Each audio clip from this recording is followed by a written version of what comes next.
अस्सलाम वालेकुम वरहमतुल्लाहि वबरकातुहू।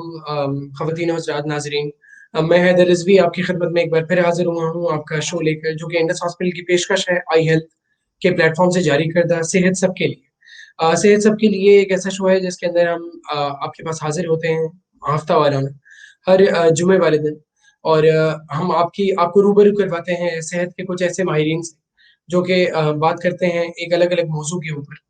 और उसी तरीके से आज का जो हमारा मौज़ू है वो बहुत ही काबिल गौर है।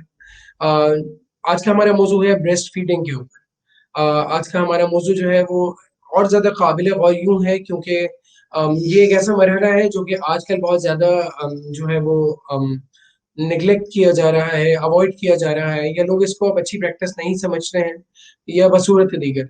इसी के लिए हमारे साथ मौजूद हैं आज नेहा मनकानी साहिबा, जो कि कम्युनिटी मिडवाइफ हैं, इंडस हॉस्पिटल से ताल्लुक़ रखती हैं।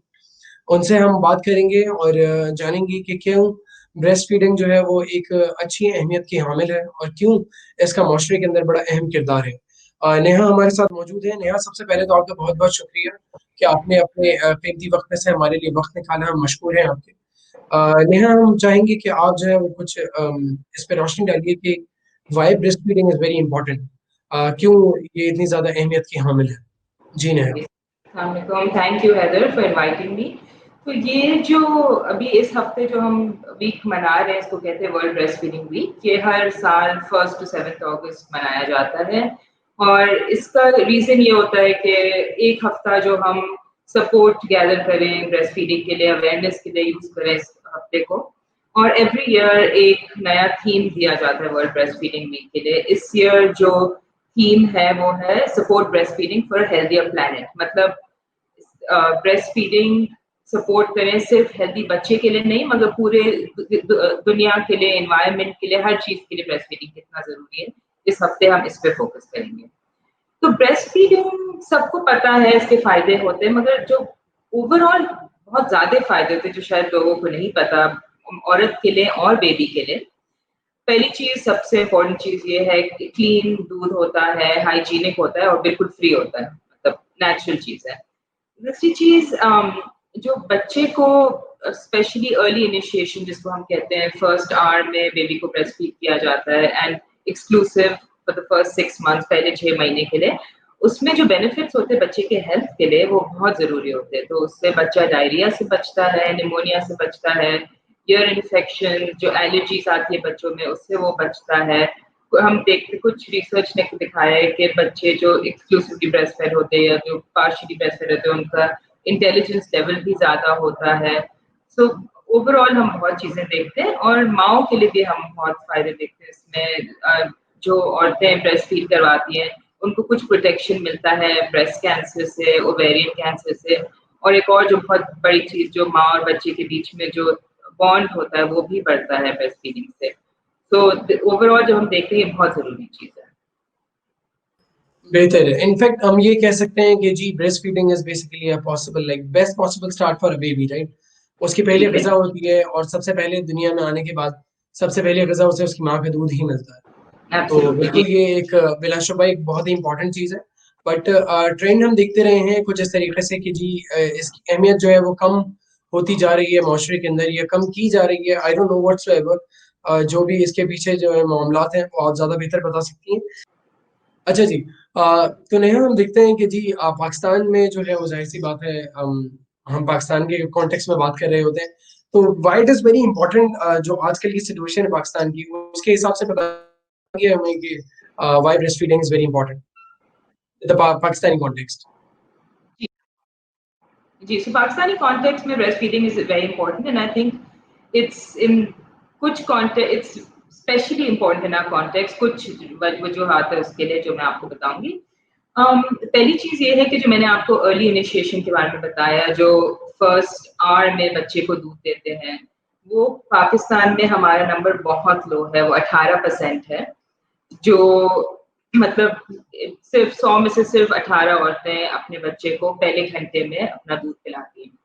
दूसरी चीज ये है कि जो हम रेकमेंड करते हैं कि 6 महीने सिर्फ और सिर्फ माँ का दूध दिया जाए और कुछ भी ना दिया जाए ऊपर से। इसमें सिर्फ 37% औरतें हैं जो ये करती हैं। एंड साथ-साथ हम ये देख रहे हैं कि हमारे इन्फेंट मोर्टेलिटी रेट्स बहुत बुरे हैं, मतलब हम कहते हैं कि जो 1000 बच्चे पैदा होते हैं, उसमें से 60 बच्चे अपने फर्स्ट बर्थडे तक ज़िंदा नहीं रहते। दूसरी चीज़ हम अपने बच्चों में मैल न्यूट्रिशन, स्टंटिंग बहुत ज़्यादा नज़र आती है।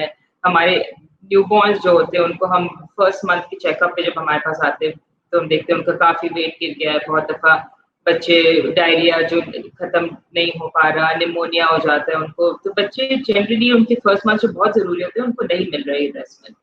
एंड अगर हम अर्ली इनिशिएशन करें और सस्टेन ब्रेस्ट मिल्क दें, तो हम देखते हैं कि जो ये इन्फेंट मोर्टेलिटी की मैंने बात की, बच्चे 14 टाइम मोर लाइकली है सर्वाइव करने अपने फर्स्ट बर्थडे तक अगर उनको सिर्फ ब्रेस्ट मिल्क दिया जाए।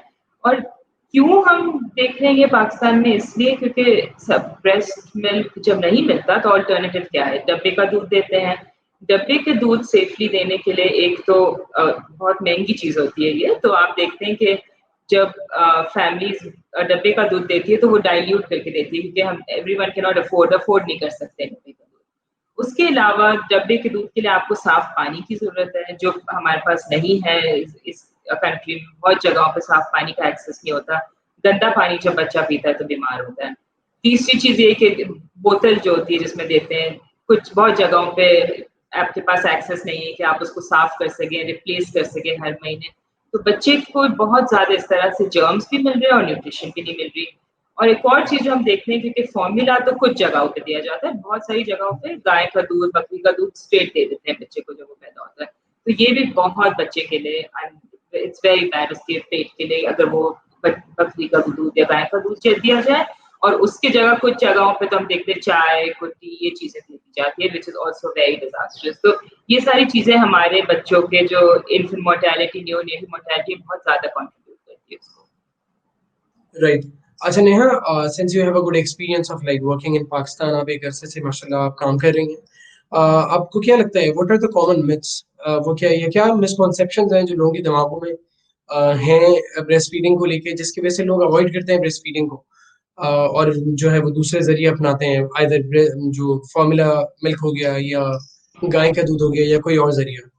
तो जी, जी। किस तरीके से लोगों को जो है वो क्या मिसकॉन्सेप्शन है, प्लीज उसको जी, तो एक्सप्लेन। अब हमारा कम्युनिटी में वर्क होता है एज़ अ मिडवाइफ, हम हम कुछ मिडवाइफ वाले लेबर रूम चलाते हैं, तो यहाँ सारी जगहों पे हमें डिफरेंट कम्युनिटीज़ में देखने मिलता है कि किस तरह के मिथ्स एंड मिसकंसेप्शन निकल के आ रहे हैं।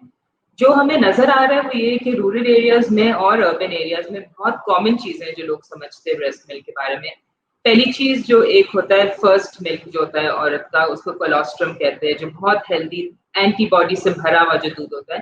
तो हर जगह, बहुत जगह हम देखते हैं औरत लोग कहते हैं कि ये वाला दूध को आप फेंक दें, ये बुरा दूध होता है, ये बच्चे को बीमार कर देगा, ज़हर है, तो वो सारा वेस्ट कर दिया जाता है, जो बहुत बड़ा लॉस है क्योंकि वो बिल्कुल एंटीबॉडी से भरा हुआ होता है।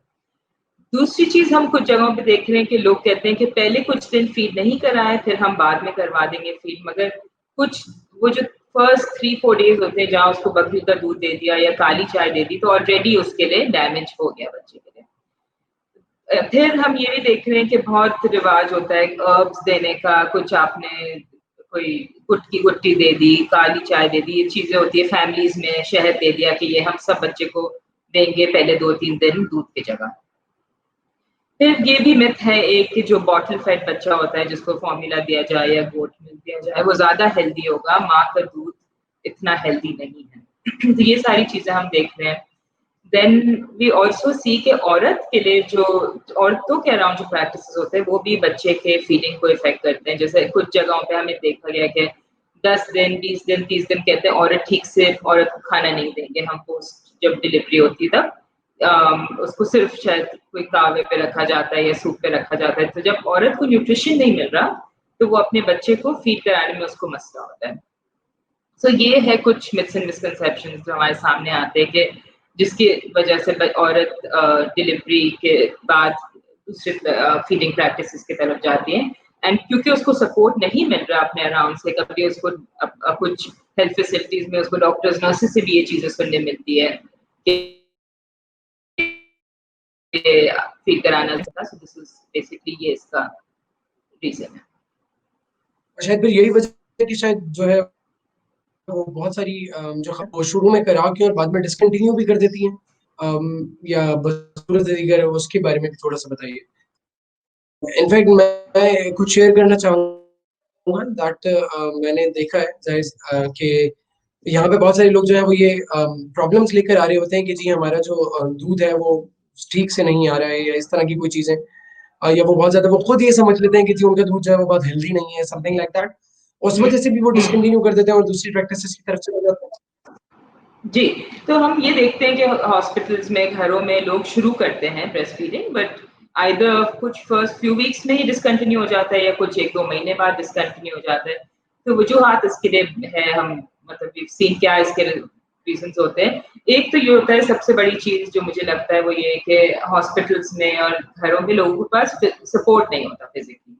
कि अगर कुछ चीज़ें होती है ब्रेस्ट फीडिंग कभी मुश्किल होता है मगर अगर आपके अराउंड लोग नहीं हो जो आपको हेल्प कर सकें कि किस तरह करना है या आप मिथ्स एंड मिसकंसेप्शन सुनते रहेंगे तो आपको इमोशनल सपोर्ट भी नहीं मिलता, फिजिकल सपोर्ट भी नहीं मिलता। एक और चीज़ जो मैंने अपने काम में बहुत देखा है, मैं हॉस्पिटलों में काम करती थी, मैंने देखा है कि बेबीज़ का एक पैटर्न होता है जिसमें वो जब बच्चे पैदा होते हैं तो उनको एडजस्टमेंट इश्यूज़ बहुत होते हैं।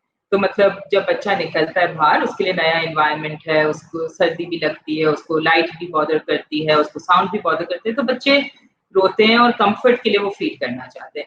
इसके लिए जब बच्चे को माँ फ़ीड करती है, तो वो बार-बार दूध माँगता है, एवरी हाफ एन आवर दूध माँगेगा फर्स्ट 2, 3, 4 डेज़ में। तो ये औरतें समझती हैं कि इसका री इस ये साइन है कि बच्चे को शायद दूध मिल नहीं रहा, तो इसलिए वो उसको ऊपर से दूध देना शुरू कर देते हैं और ब्रेस्ट मिल्क छोड़ देते हैं क्योंकि वो कहते हैं कि शायद इससे पेट नहीं भर रहा बच्चे का। दूसरी चीज़ ये है कि लैच और पेन होता है कुछ औरतों को अगर वो ठीक पोज़ीशन में फ़ीड नहीं करवाती, पेन की वज़ह से काफ़ी लोग कहते हैं कि अब हम इसको छोड़ देंगे। वेट गेन है, वज़न बढ़ना बच्चे का, एक इम्पोर्टेंट रूल होता है कि बच्चा जो जैसे अगर बच्चा 3 किलो पे 3 केजी पे पैदा हुआ, तो हम उसको फर्स्ट 2 हफ्ते में उसका वेट ड्रॉप होता है, उसके बाद 2 हफ्ते पे हम देखेंगे अगर वो 3 किलो तक आ गया, उसके बाद उसका वेट बढ़ना शुरू होगा। तो फर्स्ट 2 वीक्स बिल्कुल नॉर्मल सी चीज़ है कि बच्चे का वेट ड्रॉप होता है, मगर बहुत लोगों को ये अवेयरनेस नहीं है। तो जब वो देखते हैं कि अच्छा 3 किलो पे बच्चा पैदा हुआ था, फर्स्ट वीक हो गया, उसका वेट बढ़ा नहीं, तो उनको लगता है कि शायद बच्चे को न्यूट्रिशन नहीं मिल रही। तो फिर ये भी डिसकंटिन्यूएशन का एक बहुत बड़ा रीज़न है। और है बच्चा कुछ लोग कहते हैं कि अगर हम बच्चे को बहुत आदत हो गई है कि हम उसको उठा के घूमते हैं, हम उसको नीचे रखते हैं तो वो बिल्कुल सेटल नहीं होता, तो बच्चे की आदतें बिगड़ जाएगी, सो this is another reason. Consider होता है कि शायद फ़ॉर्मूला देना या गोट मिल्क या गाय का दूध देना ज़्यादा आसान है, ज़्यादा कंफर्टेबल होगा, बच्चा ज़्यादा सोएगा मगर वो इसलिए क्योंकि बच्चे का पेट ज़्यादा क्योंकि उसमें ज़्यादा फैट्स होते हैं, तो वो ज़्यादा देर तक बच्चा सोता है क्योंकि उसका पेट ज़्यादा भर जाता है। मगर ब्रेस्ट मिल्क इज़ ऑब्वियसली उसके लिए ज़्यादा हेल्दी होता है। तो इस तरह के रीज़न्स होते हैं डिसकंटिन्यूएशन के लिए एंड मोस्टली मैं ये कहूँगी क्योंकि लोगों के पास अवेयरनेस नहीं है, तो उनको नहीं पता होता कि क्या एक्चुअली बच्चा भूखा है या एक्चुअली कोई चीज़ गलत हो रही है या हमें सिर्फ़ समझ नहीं आ रहा। चलें नेहा, ये तो बात हुई कि जी जिस वजह से लोग डिसकंटिन्यू कर देती हैं या जिस वजह से जो मिसकॉन्सेप्शंस होते हैं। अच्छा, वो क्या असल वजूहात होती हैं जिसकी वजह से women should not breast feed, उसको करवाना ही नहीं चाहिए? सो उसकी भी कोई इट्स असल वजूहत भी होती होंगी, राइट? हैदर एक्चुअली बहुत इंटरेस्टिंग ये सवाल है क्योंकि मोस्ट सिचुएशंस में औरतें कर सकती हैं breast feed and I think ये बिल्कुल वेल नोन फैक्ट नहीं है बट अब हम कहते हैं कि औरतें मोस्ट जो आई थिंक अराउंड 80% से ज़्यादा औरतें अपने बच्चों के लिए इनफ दूध बना सकती हैं तो कैपेसिटी है उनके पास ब्रेस्ट फीड करने की और फिर हम ये देखते हैं कि हेपेटाइटिस बी सी जैसे है तो लोग कहते हैं कि ब्रेस्ट फीड ना करवाएं हेपेटाइटिस बी में अगर बच्चे को हेपेटाइटिस बी का वैक्सीनेशन लग गया बर्थ पे तो फिर बिल्कुल हम ब्रेस्ट फीडिंग अलाउड है उसके अलावा हेपेटाइटिस सी हम देखते हैं ब्रेस्ट मिल्क के थ्रू नहीं पास होता HIV की अब नई रिकमेंडेशन जो है वो ये है कि HIV जो है वो HIV वाली मदर भी अपने बच्चे को फीड करवा सकती है क्योंकि ऑल्टरनेटिव अगर उसका ये है कि वो अपने बच्चे को न्यूट्रिशन ना दे सके तो वो ज्यादा लाइकली है कि उसकी तबीयत खराब होगी या कि HIV थ्रू द मिल्क मिलने से फिर हम पहले ये भी कहते थे कि इम्यूनोसप्रेसिव दवाइयाँ जो औरतें लेती जैसे किडनी ट्रांसप्लांट वाली या कुछ तो उनके लिए भी नहीं अलाउड था अब हम कह रहे हैं वो वाली दवाइयों के साथ भी ब्रेस्ट फीडिंग अलाउड है और हम बार-बार हमारे सामने केस स्टडीज़ आते हैं जिसमें हम देखते हैं कि अल्टरनेटिव ज़्यादा बुरा होता है, क्योंकि एक हमारे रिसेंटली हमारे पास एक केस था, ये कोई और जिसके 9 इयर्स बाद उनका कोई किडनी ट्रांसप्लांट के बाद उनका बच्चा पैदा हुआ था और किसी हॉस्पिटल में वो थी इन कराची, और उनको कहा गया कि आप ब्रेस्ट फीड नहीं कर सकती, इसलिए आपको डब्बे का दूध देना होगा। बट उस औरत के पास बिल्कुल भी डब्बे का दूध खरीदने के पैसे नहीं थे। तो जो उसके बच्चे को जो इफ़ेक्ट्स हुए, जो बिकॉज़ उनके पास पैसे नहीं थे दूध खरीदने के, तो उन्होंने गाय का दूध दिया मिक्स करके और बच्चा वो बीमार हो गया। तो आप अल्टरनेटिव देखते हैं तो बेहतर है कि आप अपना ब्रेस्ट मिल्क दें इस सिचुएशन में। तो बहुत कम कुछ सिचुएशंस होते हैं जिसमें अगर औरत के कुछ स्ट्रक्चरली कोई ब्रेस्ट में इश्यू हो, या बच्चे को कोई इलनेस हो जिससे वो ब्रेस्ट मिल्क टॉलरेट नहीं कर सकता, इस तरह की चीज़ें होती हैं। बट इन मोस्ट सिचुएशंस औरतें बहुत अच्छी तरह ब्रेस्ट मिल्क है अपने बच्चे को पिला सकती है, एंड बच्चा हेल्दी रहेगा। जी, जी, जी। अच्छा, एक बड़ा इंटरेस्टिंग सवाल जो है वो अभी हमें मौसूल हुआ है, चूँकि हम लाइव हैं और हमारे व्यूअर्स जो हैं वो हमें देख रहे हैं। तो हमारे एक व्यूअर ने जो है वो एक सवाल रेज़ किया है दैट आजकल कोविड की सूरत-ए-हाल जो है वो चल रही है। तो वो लेट्स सपोज़ अगर एक खातून है और शी इज़ कोरोना पॉज़िटिव, तो वो किस तरीके से अपने बच्चे को जो है वो ब्रेस्ट फीडिंग कर सकती हैं कोविड की सिचुएशन में? Thank you. ये तो बहुत आजकल के लिए बहुत ज़रूरी सवाल है कोविड-19 रिलेटेड। तो व्हाट वी हैव सीन और जो डब्ल्यूएचओ के रिकमेंडेशंस है वो ये है कि जो कोविड पॉजिटिव औरत है वो अपने बच्चे को फीड करवा सकती है अगर वो प्रिकॉशंस ले लें सारे। तो ब्रेस्ट मिल्क के थ्रू कोविड नहीं पास होता। अभी तक जो हमने देखा है Covid is not transferred breast milk के थ्रू नहीं पास होता। अगर औरत अपना हैंड हाइजीन मेंटेन करे, मास्क पहने, तो वो अपने बच्चे को डायरेक्टली ब्रेस्ट फीड करा सकती है, सर्फेसेस को साफ रखें, तो वो डायरेक्टली ब्रेस्ट फीड करवा सकती है। और बिल्कुल भी अब ये रिकमेंडेशन नहीं है कि बच्चे, कुछ जगहों पर हम देख रहे थे लोगों को पता नहीं था शुरू में कि क्या करना है कोविड पॉजिटिव औरतें जो है उनकी बेबीज़ के साथ, तो औरतों को बच्चों से अलग किया जा रहा था। बहुत जगह दुनिया में जहाँ बेबीज़ को अलग किया जा रहा था और बच्चे के वो जो फर्स्ट फ्यू डेज़ थे वो मिस हो गए और फैमिली के पास वो था बच्चा, तो जो उनके पास था उन्होंने उसको फीड कर दिया। तो ये बिल्कुल बच्चे के लिए अच्छा नहीं है। तो कोविड-19 के रिकमेंडेशंस ये हैं कि बिल्कुल कर सकते हैं फीड, मास्क पहन के, हैंड हाइजीन मेंटेन करके। और अगर माँ इसकी कंडीशन ऐसी है कि उसको उसकी तबीयत ठीक नहीं है, वो एक्चुअली नहीं पिला सकती दूध, मतलब फिज़िकली उसके पास कैपेसिटी नहीं है पिलाने के लिए, अगर वो अपना दूध निकाल सकती है, एक्सप्रेस कर सकती है, तो वो एक्सप्रेस मिल्क कोई फैमिली मेंबर बच्चे को पिला सकता है। तो Covid this is the recommendation Covid के लिए। चलें बेहतर और लेट्स सपोज़ अगर उस औरत को ब्रेस्ट कैंसर हो, उस सूरत में भी वो ब्रेस्ट फीडिंग कर सकती है? नहीं, so breast cancer is a special case in which she cannot breastfeed. सही। अच्छा, अब शायद सबसे इम्पोर्टेंट सवाल आज का जो है वो मैं पूछना चाह रहा हूँ आपसे, वो ये दैट वो क्या अहम रोल है जो कि एक ब्रेस्ट फीडिंग को सक्सेसफुल बनाने के लिए अ, लोग प्ले करते हैं? उसमें डिफरेंट कैरेक्टर्स हो सकते हैं, आपकी फैमिली, आपका पार्टनर, हुँ, आपका हेल्थ केयर प्रोवाइडर, आपके फ्रेंड्स, जो भी। जी, वो कितना अहम रोल प्ले करते हैं इस चीज़ को सक्सेसफुल बनाने के लिए? जी। So this is also very interesting, क्योंकि हम देखते हैं कि औरत अकेले अपने सक्सेसफुल नहीं हो सकती ब्रेस्ट फीडिंग में जब तक उसके पास सपोर्ट हर जगह से नहीं हो। तो क्योंकि बहुत जगह हम देखते हैं कि औरतें अकेली डिसीजंस नहीं बनाती है इन तरह की चीज़ों के बारे में, तो सपोर्ट आपको फैमिली से मिलना होता है, हस्बैंड से मिलना होता है, what the husband has to provide support के जी, आप ब्रेस्ट फीड कर सकते हैं। और हम देखते हैं कि जिन घरों में औरतों को कहा जाता है इन-लॉज़ की तरफ से या हस्बैंड की तरफ से या माँ की तरफ से कि नहीं आप ब्रेस्ट फीड नहीं करेंगी, तो फिर वहाँ उनका सक्सेस बहुत मुश्किल होता है, क्योंकि न्यूट्रिशन भी औरत को मिलनी होती है, टाइम उसको देना होता है अपने बच्चे को। जहाँ उसको कहा जाता है कि आप पूरे दिन काम करेंगे या आप पूरा दिन बच्चे को फीड नहीं करा सकते हैं या आपको अलाउड नहीं है खाना खाना 40 दिन, तो वो अपने बच्चे को भी फीड नहीं करवा सकती। दूसरा हम कम्युनिटी सपोर्ट देखते हैं जो बहुत बड़ी चीज़ है कि जब तक कम्युनिटी नहीं एक्सेप्ट करती ब्रेस्ट फीडिंग को एज़ अ नॉर्मल प्रैक्टिस, तो औरत के लिए डिफ़िकल्ट होता है बाहर जाके फीड करवाना। उसके एम्प्लॉयर का एक बहुत बड़ा रोल होता है कि एम्प्लॉयर उसको उसके लिए एक इनेबलिंग एनवायरनमेंट बनाए कि वो फीड कर सके। और सबसे इम्पोर्टेंट जो हम देखते हैं वो है डॉक्टर्स, नर्सेस, पीडियाट्रिशियंस का रोल, क्योंकि जिन औरतों को शुरू में ही हॉस्पिटल में बता दिया जाता है कि आप नहीं कर सकेंगी फीड, कि अच्छा आपका बच्चा बहुत छोटा है, आप फीड नहीं कर सकेंगी, या आपका दूध नहीं आ रहा है, आप फीड नहीं कर सकेंगी। ये असल इश्यूज़ नहीं होते।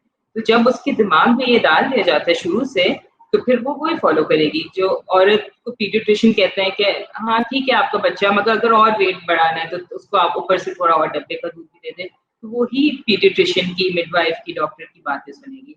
तो अगर हमें चाहिए कि हमारी औरतें ब्रेस्ट फीड करें, तो उसको हम हर जगह से सपोर्ट मिलनी चाहिए। हॉस्पिटल में चाहे वो नर्स से मिले, उसको नर्स भी बताएँ, उसको डॉक्टर भी बताएँ, उसके पीडियाट्रिशियन भी बताएँ, उसके जो घर में लोग हैं उनकी तरफ से सपोर्ट कि आपको जितना टाइम चाहिए आप ले लें बेबी को फीड करने के लिए। बच्चा सो नहीं रहा, कोई बात नहीं, आप थोड़ा टाइम लेके फीड कर लें। तो हर जगह से सपोर्ट मिलनी चाहिए, क्योंकि इतना वो वल्नरेबल टाइम होता है औरत के लिए कि वो यहाँ देखती है अपने अराउंड के क्या करना चाहिए, उसको दूसरे लोगों से पूछती है। तो जब उनको उस टाइम पे सपोर्ट मिलेगा तो फिर वो अपना जर्नी ब्रेस्ट फीडिंग का ठीक से कैरी ऑन कर सकेगी। जो वर्किंग वुमेन होती हैं उनके लिए एक बड़ा चैलेंज होता है ब्रेस्ट फीडिंग। हमने मोस्ट ऑफ द जो ऑर्गेनाइजेशंस है वहाँ पे देखा है, या तो बहुत कम वक्त होता है वहाँ पर उनके पास, या शायद उनके पास प्रॉपर जगह ही नहीं होती, तो उनके अपने बच्चों को घर छोड़ कर आना पड़ता है। वहाँ किस तरीके के चैलेंजेस जो है वो फेस करने पड़ते हैं एक वर्किंग वुमेन को ब्रेस्ट फीडिंग के लिए? जी, तो हैदर ये है कि ब्रेस्ट फीडिंग जर्नी अगर औरत को ठीक से शुरू करनी है अपनी, तो उसको डेफ़िनिटली अपने एम्प्लॉयर के सपोर्ट की ज़रूरत होती है। पहली चीज़ तो ये है कि हर ऑर्गनाइज़ेशन में औरत को मैटरनिटी लीव मिलनी चाहिए, ताकि एटलीस्ट शुरू के 2-3 महीने जितने भी मैटरनिटी लीव मिलती है, वो अपने बच्चे को आराम से घर पे ब्रेस्ट फीड करा सके। बच्चा एटलीस्ट 2-3 मंथ्स का हो जाए, उसको ब्रेस्ट मिल्क मिले। उसके बाद जब वो काम पे वापस आती है, तो बहुत जगहों पे होता है ये फैसिलिटी, और होनी चाहिए कि औरत अगर बच्चा अपना साथ लाना चाहे, उसके पास कोई जगह नहीं है बच्चा छोड़ने की, साथ लाना चाहे तो साथ बच्चा ला सके। और फिर जब वो साथ ले आए बच्चा, तो ब्रेक्स इस तरह के मिलें कि पॉसिबल हो कि एवरी 2 आवर्स अगर 10 मिनट औरत को जाके अपने बच्चे को फीड कराना है, तो ये एक्सेप्टेबल चीज़ होनी चाहिए। इसके अलावा ये है कि जब हम औरतों को कहते हैं कि बच्चा ले तो आती है औरत काम पे, मगर हम ब्रेस्ट फीड करने के लिए जब जगह सोचते हैं, तो क्योंकि वो कभी किसी ने सोचा नहीं कि हाँ ये शायद यहाँ पे औरत को ब्रेस्ट फीड करवाना हो, तो कोई जगह नहीं होती। कभी औरत कोई बाथरूम में अपना बच्चा ब्रेस्ट फीड करवा रही है, किसी कोने में कहीं चादर लगा के करवा रही है, तो सेफ स्पेसेस और प्राइवेसी वाली जगहें भी होनी चाहिए ब्रेस्ट फीडिंग के लिए। और जो औरतें घर पे अपने बच्चे को छोड़ के आती हैं या पार्ट टाइम काम करती हैं, तो उनके लिए फिर उनके डॉक्टर को उनके साथ बैठ के पूरा स्केड्यूल बनानी चाहिए कि किस तरह वो अपना मिल्क एक्सप्रेस कर सकती है, निकाल सकती है बच्चे के लिए, ताकि जब वो नहीं हो तो किस तरह बच्चे के लिए दूध स्टोर किया जा सकता है। और कि कोई और अगर बच्चे को फीड करा दे तो स्टोरेज फ्रिज में कैसे रखना है, फ्रीजर में कैसे रखना है, बच्चे को किस तरह फीड कराना है घर पे, ये चीजें किस तरह करनी है, वो भी उसको लिए कोई प्लान बनना चाहिए कि किस तरह होगा। नेहा, कुछ सवाल हैं इसी से लेके। पहले तो खैर आजकल जो है वो ऑर्गेनाइजेशन इस चीज़ को काफ़ी ज़्यादा ध्यान में रख रही हैं, और जो है वो उनके लिए कोशा है कि जी कुछ कुछ कोई सेफ प्लेस उनके लिए बनाया जाए। पर देखते हैं कि ये प्रैक्टिस कितना लंबा अरसा लेती है सही से अपने आप को इम्प्लीमेंट होने में। सवाल ये है कि बहुत सारी खवातीन को ऐसा ये शुबा होता है कि जी वो जो मिल्क प्रोड्यूस कर रही हैं, क्या वो सफिशिएंट है उनके बच्चे का पेट भरने के लिए? हुँ। जी, तो ये सबसे बड़ा सवाल है, हमारे काम में भी यही हमा सबसे बड़ा सवाल आता है कि क्या मेरे बच्चे का पेट भर रहा है? तो बच्चे के पेट भरने के लिए शुरू वाले डेज़ में हम सिर्फ़ एक ही चीज़ देखते हैं, वो ये है कि अगर कि बच्चा रोएगा तो उसको तो हम ये नहीं देखेंगे कि अगर बच्चा रो रहा है तो उसका मतलब कि उसका पेट नहीं भर रहा। हम सिर्फ़ उसको गेज करते हैं कि अगर बच्चा दूध पी के अगर सफिशिएंट अमाउंट ऑफ, हम यूरिन जैसे देखते हैं बच्चे का, अगर यूरिन क्लियर है और इनफ टाइम्स यूरिन पास कर रहा है बच्चा दिन में, जैसे अगर 4 दिन का बच्चा है तो 4 दफ़ा, 5 दिन का बच्चा है तो 5 दफ़ा, और उसके बाद एवरी डे एटलीस्ट 6 टाइम्स बच्चा यूरिन पास करे, तो हम कह रहे हैं कि बच्चा डिहाइड्रेट नहीं हो रहा, उसको इनफ मिल्क मिल रहा है। और फिर जो मैंने पहले भी मेंशन किया था, वेट गेन सबसे बड़ा इंडिकेटर होता है कि आफ्टर 2 वीक्स ऑफ बर्थ, जब बच्चा 2 हफ्ते का हो जाता है, उसके बाद उसका वेट स्टेडीली इंक्रीज होना चाहिए। अराउंड हम देखते हैं 30 ग्राम्स पर डे उसका इंक्रीज होता है। तो वेट गेन जब हम देखेंगे तो हमें पता है कि अगर बच्चा सिर्फ आपका बच्चा 8 दफ़ा भी दूध पी रहा है दिन में, क्योंकि बच्चे के दूध पीने के जितना टाइम उसको लगता है वो हर बच्चे का अलग होता है, तो उससे हम नहीं कह सकते कि उसका पेट भरा हुआ है या नहीं। मगर मोस्ट इम्पोर्टेंट इंडिकेटर है वेट गेन, कि बच्चा अगर वजन बढ़ रहा है बच्चे बच्चे का, तो फिर वो बच्चे को इनफ दूध मिल रहा है।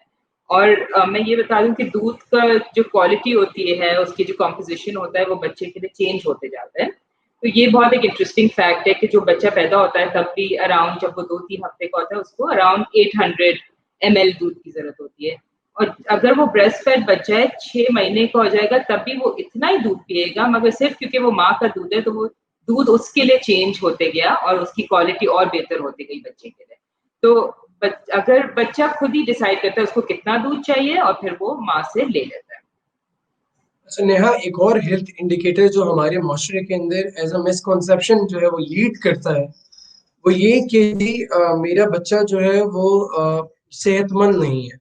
अब वो सेहतमंद की डेफिनेशन कुछ यूँ होती है कि मेरा बच्चा मोटा नहीं दिखता, ज़ाहिरी जो है वो मोटा नहीं है, तो वो शायद वो सेहत नहीं पकड़ रहा। बट हमने देखा ही है that most of the active kids जो कि बहुत ज़्यादा एक्टिव बच्चे होते हैं, वो ज़रूरी नहीं है कि मोटे हों। जो उनका बीएमआई है, अगर वो उसको मेंटेन कर रहे हैं या अगर वो अपनी सेहत को मेंटेन कर रहे हैं, तो दैट्स अबाउट इट।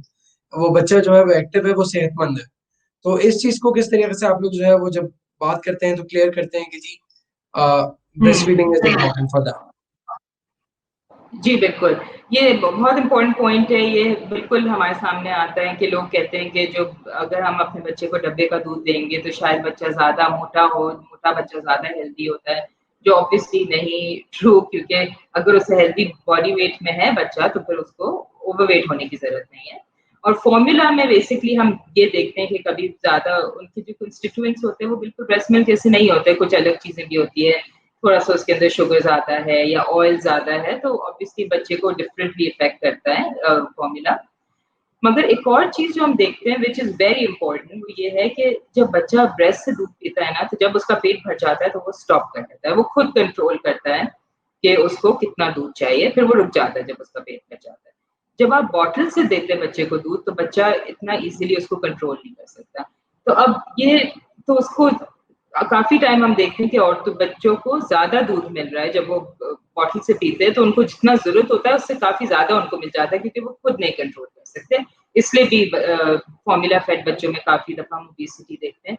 बट एक बहुत इंटरेस्टिंग रिसर्च जो हमने देखी गई वो ये थी कि अडल्ट ओबेसिटी पे कुछ रिसर्च हुई और उन्होंने देखा कि काफ़ी दफ़ा जब अडल्ट्स में हम ओबेसिटी देखते हैं, तो हम ये देखते हैं कि जो और बच्चे ब्रेस्ट फीड किए गए थे, उनमें कम होता है ये क्योंकि उनके पास ज़्यादा एबिलिटी होती है समझने की कि उनका पेट जब भर गया है, क्योंकि वो शुरू से अपना खुद ही कंट्रोल कर रहे होते हैं खाना। तो ये एक बहुत इंटरेस्टिंग पॉइंट है और ये हम हमेशा कम्युनिटी में लोगों को बताते हैं कि डेफ़िनिटली आप बच्चे के वेट अगर हेल्दी बॉडी वेट है उसके एज के लिए, तो आप उसके मोटापा देख के नहीं डिसाइड करें कि बच्चा हेल्दी है या अनहेल्दी है। चलिए, thank you so much Neha. I guess बहुत अच्छा जो है वो आपसे हमारी बात रही, बहुत अच्छी आपसे डिस्कशन हुआ ऑन ब्रेस्ट फीडिंग। और मैं उम्मीद करता हूँ कि हमारे बहुत सारे व्यूअर्स जो हमें देख रहे थे और जो हम आगे भी देखेंगे, वो इससे काफ़ी ज़्यादा जो है वो मुफीद होंगे, फ़ायदा हासिल कर सकेंगे, इस्तेफादा हासिल करेंगे। अच्छा नेहा, आपसे खैर बात लेने से पहले मैं आपसे चाहूँगा कि आप एक क्लोजिंग रिमार्क जो है वो प्लीज़ दीजिए ब्रेस्ट फीडिंग के ऊपर, एक अच्छा सा मैसेज हमारे व्यूअर्स को कि क्यों उन्हें ब्रेस्ट फीडिंग करते रहना चाहिए और किस तरीके से अपने आप को हेल्दी रखना चाहिए और ब्रेस्ट फीडिंग किस तरीके से माशरे को हेल्दी रखता है। जी, thank you Haider. So thank you, बहुत अच्छा इंटरेस्टिंग कन्वर्सेशन रहा। तो क्लोजिंग रिमार्क्स में ये वर्ल्ड ब्रेस्ट फीडिंग वीक को ही देख के रहूँगी कि अगर हमें अपने हेल्दी कम्युनिटी चाहिए, हमें अपना साफ एनवायरनमेंट चाहिए, तो हम ब्रेस्ट फीडिंग के को ही सामने रखेंगे। हम कहेंगे ब्रेस्ट इज़ बेस्ट। अगर आप सेफली अपने बच्चे को ब्रेस्ट फीड करवा सकें, प्लीज़ इसको फर्स्ट प्रायोरिटी दें, क्योंकि बहुत ज़रूरी है और अगर बच्चा हेल्दी है तो पूरी आपकी कम्युनिटी हेल्दी रहेगी। Thank you. चलिए, thank you so much Neha. हम इंतहाई तहे दिल से मशहूर हैं आपके कि आपने वक्त निकाला और यहाँ पर आके हमारे जो नाजरीन हैं उनको आगाह किया। इसी के साथ मैं हैदर रिजवी हमारे व्यूअर्स से इजाज़त चाहूँगा आज के लिए। और आपसे एक गुजारिश करूँगा हर हफ्ते की तरह कि हमारा जो चैनल है सेहत सबके लिए आई हेल्थ, जो कि यूट्यूब पे और डिफरेंट प्लेटफॉर्म्स पर मौजूद है, उसको ज़्यादा से ज़्यादा सब्सक्राइब करें ताकि आप ख्याल रख सकें अपना, अपनी फैमिली का, अपने चाहने वालों का और उनको आगाह रख सकें। इसके साथ इजाज़त दीजिए। अस्सलाम वालेकुम।